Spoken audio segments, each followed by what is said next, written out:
നെതന്യാഹുവിൻ്റെ മകനെ കൊല്ലാൻ Iran plan തയ്യാറാക്കി എന്നുള്ളതും മൊസാദാണ് രക്ഷപ്പെടുത്തിയത് എന്നും ഇസ്രായേലിൻ്റെ പ്രധാനമന്ത്രി ബെഞ്ചമിൻ നെതന്യാഹു തന്നെ ചാനലിന് അഭിമുഖം കൊടുത്തത് വലിയ വിവാദമായി മാറിയിരിക്കുകയാണ്. 2026 ഓഗസ്റ്റ് 14 ചാനൽ 14 ഈ അഭിമുഖം നൽകിയത്. ഫോൺ അഭിമുഖമാണ് നൽകിയത്. പിന്നീട് അത് വിവാദമായി കത്തിപ്പടരുകയാണ്. അപ്പോൾ എവിടെ വെച്ച് എങ്ങനെ എന്തൊക്കെ തന്ത്രങ്ങളാണ് ഇറാൻ ഉപയോഗിച്ചത് എന്നുള്ളതാണ് ലോകത്തിന് അറിയേണ്ടത്. ഇസ്രായേലിൻ്റെ പ്രധാനമന്ത്രിയായ സമയത്ത് അതിൻ്റേതായിരിക്കുന്ന സുരക്ഷാ കാര്യങ്ങളൊക്കെ ഉണ്ടാവുമല്ലോ. അപ്പോൾ ആ മതിലും ചാടിക്കടന്ന് ഇറാൻ അവിടെ എത്തിയിട്ടുണ്ടെങ്കിൽ അവർ ഉപയോഗിച്ച തന്ത്രങ്ങൾ എന്താണ് എന്നതുമായിട്ട് ബന്ധപ്പെട്ട വിഷയം ഇപ്പോൾ ചർച്ച ചെയ്യുമ്പോൾ അവിടെ ഇസ്രായേൽ എന്ന് പറയുന്ന രാജ്യത്തിൻ്റെ അകത്ത് ആരാണ് സുരക്ഷിതർ എന്ന ചോദ്യം പ്രസക്തമായിട്ട് വരികയാണ്. തൻ്റെ 2 ആൺമക്കളിൽ ഒരാളെ കൊല്ലാനോ തട്ടിക്കൊണ്ടുപോകാനോ ശ്രമിച്ചു, വധിക്കാൻ എന്നുള്ളതാണ് റിപ്പോർട്ടുകളൊക്കെ കാണുന്നത്. അപ്പോൾ ഇറാനാണ് അതിൻ്റെ എല്ലാവിധ സംവിധാന കാര്യങ്ങളും ഉപയോഗിച്ചത്. യായിർ നെതന്യാഹു, അബ്നർ നെതന്യാഹു എന്ന് പേരുള്ള 2 ആമക്കളാണ് നെതന്യാഹുവിനുള്ളത്. ഇതിൽ യായിർ നെതന്യാഹുവിനെ സംബന്ധിച്ചിടത്തോളം ഷിൻബെറ്റിൻ്റെ സുരക്ഷയുള്ള വ്യക്തിയാണ്. ഇസ്രായേലിൽ അദ്ദേഹത്തിന് ജോലിയുണ്ട്. അമേരിക്കയുടെ മിയാമി എന്ന് പറയുന്ന സ്ഥലത്താണ് കൂടുതൽ കാലം അദ്ദേഹം താമസിച്ചത്, പല ഘട്ടങ്ങളിൽ താമസിച്ച് വരുന്നത്. 2 രാജ്യത്തെയും പൗരത്വമുണ്ട്, അഥവാ ഇരട്ട പൗരത്വമുണ്ട്. അബ്നർ നെതന്യാഹു ഇസ്രായേൽ തന്നെയാണ് താമസം. വിദ്യാഭ്യാസം കഴിഞ്ഞതിന് ശേഷം സർക്കാർ തലത്തിൽ ഉപദേശകൻ എന്ന തരത്തിലുള്ള ജോലിയോ മറ്റോ ചെയ്യുന്നുണ്ട് എന്നാണ് നിഗമനം.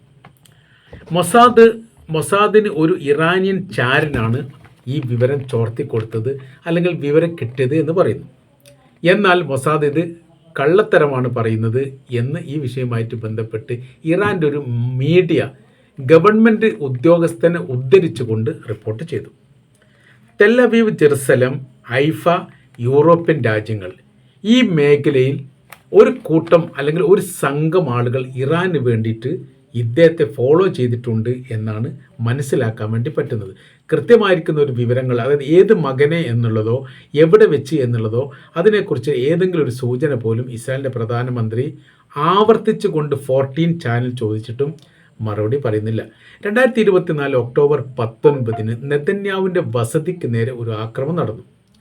അത് ഹിസ്ബുള്ള ഗ്രൂപ്പാണ് ആക്രമണം നടത്തിയത്. അതിന് ഉപയോഗിച്ചിരിക്കുന്ന മിസൈൽ ഇറാൻ്റെ മിസൈലാണ്. അവരുടെ ഈ നെതന്യാഹുവിൻ്റെ വീടിൻ്റെ ഒരു ചുമർ ഭാഗം പൊളിയുകയും അവിടെയുള്ള ഒരു ജീവനക്കാരന് അല്ലെങ്കിൽ അവിടെ ഒരു വേലക്കാരന് എന്ന് പറയുന്നു പരിക്കേറ്റു എന്ന് പറയുന്നു. ആദ്യത്തെ റിപ്പോർട്ടിൽ കൊല്ലപ്പെട്ടു എന്നുള്ളതാണ്. പിന്നെ പരിക്കേറ്റിട്ട് അത് ചുരുക്കിയിട്ടുണ്ട്, മരണം അവർ വെട്ടിക്കുറച്ച് അത് പരിക്കേറ്റതാക്കി മാറ്റിയിട്ടുണ്ട്. ഓക്കെ, ലെബനാനിൽ നിന്ന് ആക്രമണം വന്നത് എന്ന് സ്ഥിരീകരിക്കപ്പെട്ടു നവംബർ 16, മറ്റേ ഒക്ടോബർ 19. നവംബർ 16 വേനൽക്കാല വസതി, അത് സ്വന്തം വസതി അല്ല, വാടക വസതിയോ മറ്റോ, ആ വസതി കേന്ദ്രീകരിച്ചു. അത് ആര് നിൽക്കുന്ന സമയത്താണ് ഇസ്രായേലിൻ്റെ പ്രധാനമന്ത്രി വേനൽക്കാല വസതിയിൽ വിശ്രമിക്കുന്നതിനിടെ മിസൈൽ വീണ്ടും വന്നു. അത് അവരുടെ തോട്ടത്തിൽ വീണു എന്നാണ് പറയുന്നത്. പാർക്ക് പോലെയുള്ള കുറേ പൂച്ചെടികളൊക്കെ ഉണ്ടാക്കിയ ഏരിയകൾ വീണ് പൊട്ടി എന്ന് പറയുന്നു. പരിക്കേറ്റിട്ടില്ല, വീടുമായിട്ട് കുറച്ച് അകലത്തിലാണ് എന്നാണ് പറയുന്നത്. എന്നാൽ കൃത്യമായ രീതിയിൽ വീടിന് നേരെ തന്നെയാണ് ആക്രമണം നടന്നത്. വീട് തകർന്നിട്ടുണ്ട് എന്നുള്ളതും ഇസ്രായേൽ പ്രധാനമന്ത്രിക്ക് പരിക്കേറ്റിട്ടുണ്ട് എന്ന റിപ്പോർട്ടും അന്ന് പുറത്തു വന്നിരുന്നു. അതേക്കുറിച്ച് പിന്നെ വലിയ രീതിയിലുള്ള തുടർ റിപ്പോർട്ട് കാര്യങ്ങളൊന്നും കാണാൻ വേണ്ടി സാധിച്ചിട്ടില്ല. എന്താണെന്ന് പറയാൻ വേണ്ടി പറ്റില്ല. അപ്പോൾ ഇവിടെ പ്രസക്തമായിരിക്കുന്ന വിഷയം ഇസ്രായേൽ പ്രധാനമന്ത്രിയുടെ മകനെയല്ല, ഇസ്രായേൽ പ്രധാനമന്ത്രിയെ തന്നെ ഇറാൻ ലക്ഷ്യമാക്കുന്നു. അതിന് ഫോളോ ചെയ്യുന്നുണ്ട്, അതിൻ്റെ പിന്നാമ്പുറം പ്രവർത്തിക്കുന്നുണ്ട്. യഥാർത്ഥത്തിൽ ഇത്തരമൊരു ആക്രമണം 4 പ്രാവശ്യമെങ്കിലും ഇസ്രായേലിനകത്ത് നടന്നിട്ടുണ്ട്. പക്ഷേ 2 പ്രാവശ്യം മാത്രമേ റിപ്പോർട്ട് പുറത്ത് വന്നിട്ടുള്ളൂ എന്നുള്ളതാണ്. ഇപ്പോഴത്തെ സ്ഥിതി കാര്യങ്ങൾ എന്ന് പറയുന്ന സമയത്ത് എങ്ങനെയൊക്കെയാണ് ഇവരിപ്പോൾ ഈ പറയപ്പെട്ട ഇസ്രായേലിൻ്റെ പ്രധാനമന്ത്രിയുടെ മകനെ പിന്തുടരുന്നത് എന്നുള്ളതാണ്. നമ്മൾ പറഞ്ഞ ടെൽ അവീവ്, ജെറുസലം, ഹൈഫ പോലെയുള്ള തന്ത്രപ്രധാനമായിരിക്കുന്ന നഗരങ്ങളിൽ ഇദ്ദേഹം ജോലി ചെയ്യുന്ന സമയത്ത്, പോകുന്ന സമയത്ത്, വരുന്ന സമയത്ത് കൃത്യമായ രീതിയിൽ നിരീക്ഷണം നടത്തുകയും ഈ CCTV ക്യാമറ പോലെയുള്ള എന്തോ സംവിധാന കാര്യങ്ങൾ ഒരുക്കിക്കൊണ്ട് അതിൻ്റെ വിവരം അപ്പോൾ ഇറാന് നൽകുകയും ചെയ്യുന്നുണ്ട്. അഥവാ ഇറാൻ്റെ ചാരസംഘം ഇസ്രായേലിൻ്റെ അകത്ത് പ്രവർത്തിക്കുന്നുണ്ട് എന്നുള്ളത് കൃത്യമാണ്.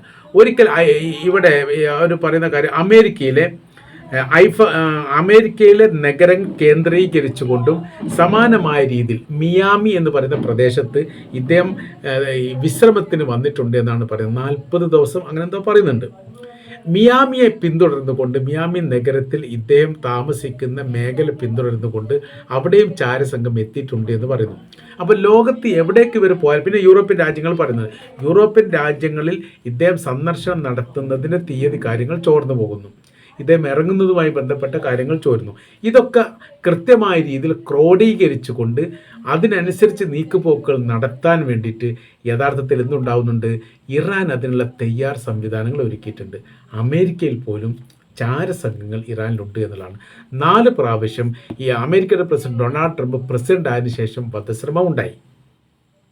ഈ വധശ്രമത്തിൽ യഥാർത്ഥത്തിൽ ഇത് പ്രതികൾ 2 പേരെ വെടിവെച്ച് കൊന്നു, 3 പേരെ വെടിവെച്ച് കൊന്നു, ഒരാളെ പിടികൂടി ആൾ പിന്നെ മാനസിക അസ്വാസ്ഥ്യങ്ങളൊക്കെ ഉണ്ടായിട്ടുണ്ട് എന്നൊക്കെ പറഞ്ഞിട്ട്, അപ്പോൾ ശിക്ഷാ കാലാവധിയൊക്കെ ശിക്ഷാ വിഷയ കാര്യങ്ങളൊന്നും പിന്നെ അതിനെക്കുറിച്ചുള്ള വിവരങ്ങളൊന്നും പുറത്ത് വന്നിട്ടില്ല. അപ്പോൾ ഇവിടുത്തെ പ്രശ്നം എന്ന് പറഞ്ഞാൽ ഇതിന് പിന്നിൽ ആര് എന്ന ചോദ്യത്തിന് ഇപ്പോഴും അമേരിക്കക്ക് ഉത്തരം പറയാൻ വേണ്ടി സാധിക്കുന്നില്ല. ഇലക്ഷൻ പ്രചരണത്തിൽ അമേരിക്ക പ്രസിഡന്റ് അന്ന് സ്ഥാനാർത്ഥിയാണ്, ട്രംപിന് നേരെ വധശ്രമം നടന്ന് തലക്ക് വെടിവെച്ചു, ചെവിക്ക് വെടികൊണ്ടു, ചെവി മുറിഞ്ഞു, ബ്ലഡ് വാർന്നൊഴുകി, പിന്നീട് അയാൾ ആശുപത്രിയിലേക്ക് കൊണ്ടുപോകുന്നതുമായിട്ട് ബന്ധപ്പെട്ട വിഷയങ്ങൾ നടക്കുന്നതിനിടയിൽ പത്രക്കാർ ചോദിച്ചിട്ടുണ്ട് ആരാണ് ഇതിൻ്റെ പിന്നിൽ നിന്ന്. അയാൾ മറുപടി പറഞ്ഞിട്ട് ഇറാനാണ്, തീർച്ചയായിട്ടും ഞങ്ങൾ ആ പ്രതികളെ കണ്ടുപിടിക്കുക തന്നെ ചെയ്യും. പ്രതികളെ കണ്ടുപിടിക്കണമെങ്കിൽ എന്ത് ചെയ്യണം, വെടിവെച്ച ആളെ കിട്ടണ്ടേ ജീവനോടെ. വെടിവെച്ച ആളെ ഏകദേശം ഒരു 2.5 മിനിറ്റ് അതിനിടയിൽ തന്നെ വെടിവെച്ച് കൊന്നു. അതോടുകൂടി തെളിവ് അപ്പാടെ നശിച്ചുപോയി. നിങ്ങൾ തെളിവ് കൊണ്ടുവരൂ, അപ്പോൾ നമുക്ക് നോക്കാം എന്നാണ് ഇറാൻ ആ വിഷയമായിട്ട് ബന്ധപ്പെട്ട് പ്രതികരിച്ചത്. പിന്നീട് ഇലക്ഷൻ റിസൾട്ട് വന്നു, ട്രംപ് വിജയിച്ചു, ട്രംപ് പ്രസിഡൻ്റായി. ഈ വിഷയമായിട്ട് ബന്ധപ്പെട്ട കാര്യം ചോദിച്ച സമയത്ത് അതൊക്കെ കഴിഞ്ഞു പോയ അധ്യായങ്ങളല്ലേ, നമ്മൾ എന്തിനത് തുറന്നു നോക്കുന്നു എന്നാണ്. എന്താ ചോദ്യം ഇതാണ്, നിങ്ങളെ വധിക്കാൻ വേണ്ടി ശ്രമിച്ച പ്രതിയെക്കുറിച്ച് നിങ്ങൾ അന്വേഷിക്കുകയും അതിൽ ഇറാൻ അടക്കമുള്ള ഏതെങ്കിലും രാജ്യങ്ങളുടെ പങ്കാളിത്തമുണ്ട് എന്ന് തെളിയിക്കാൻ നിങ്ങൾക്ക് സാധിക്കുകയും ചെയ്തിട്ടുണ്ടോ എന്നുള്ളതാണ് ചോദ്യം. അതിന് മറുപടി അതൊക്കെ മുമ്പ് കഴിഞ്ഞു പോയതല്ലേ, ഇനിയിപ്പോൾ അതേക്കുറിച്ച് എന്ത് പറയാനാണ് എന്ന് പറഞ്ഞ് അത് അവസാനിപ്പിച്ചു. അഥവാ ഇപ്പോൾ ഏറ്റവും ഒടുവിലത്തെ വിവരം നമ്മൾക്കുള്ള തുർക്കിയുമായിട്ട് ബന്ധപ്പെട്ട, തുർക്കിയിൽ നിന്ന് അന്നത്തെ നാറ്റോ ഉച്ചകോടി കഴിഞ്ഞ് 8-ാം തീയതി ട്രംപ് രക്ഷപ്പെടുന്ന, അതായത് ബ്രിട്ടനിലേക്കാണ് പിന്നെ പോകേണ്ടത്, ആ ബ്രിട്ടനിലേക്ക് പോകുന്ന രീതിയിലുള്ള അവസ്ഥ നിസ്സാരമൊന്നുമല്ല, ഭയാനകരമാണ്. ലോകത്ത് ഒരു രാജ്യത്തിൻ്റെ പ്രസിഡന്റിനും ഈ തരത്തിൽ കള്ളത്തരം പോലെ കുനിഞ്ഞു നിന്ന് മറിഞ്ഞു നിന്ന് ഉരുണ്ട് ചാടിക്കേറി കോണി ഇറങ്ങിക്കൊണ്ട് രക്ഷപ്പെടേണ്ട ഒരു സാഹചര്യങ്ങളും ഒരു അവസ്ഥകളും ഇല്ലായിരുന്നു.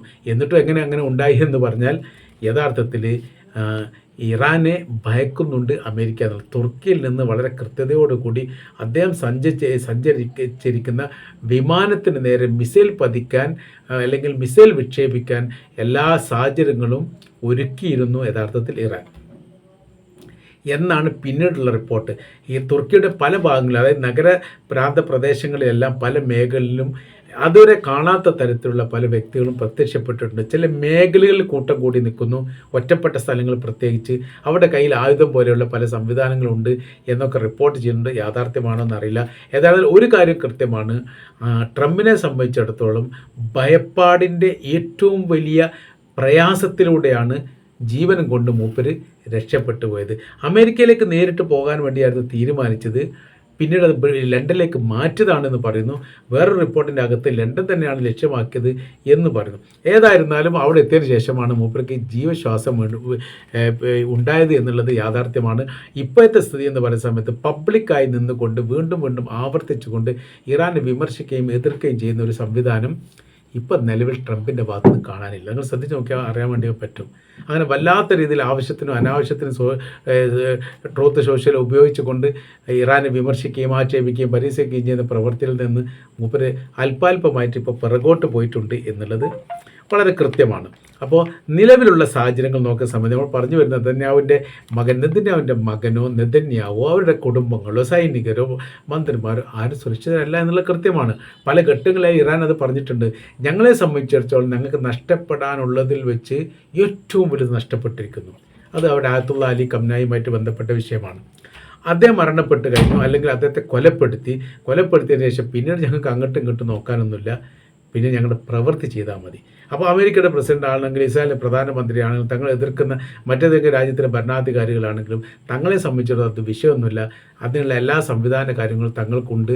തങ്ങൾക്കത് ഒരുക്കാൻ വേണ്ടി സാധിക്കും, അതിന് സംവിധാനങ്ങൾ ഉണ്ടാക്കാൻ വേണ്ടി സാധിക്കും എന്നുകൂടി ഈ വിഷയമായിട്ട് ബന്ധപ്പെട്ട് ഇറാൻ തന്നെ പ്രതികരിച്ചിരിക്കുന്നു എന്ന് പറയുമ്പോൾ അത് നിസ്സാരമായിട്ട് കാണാൻ വേണ്ടി സാധിക്കില്ല എന്ന് ചുരുക്കം.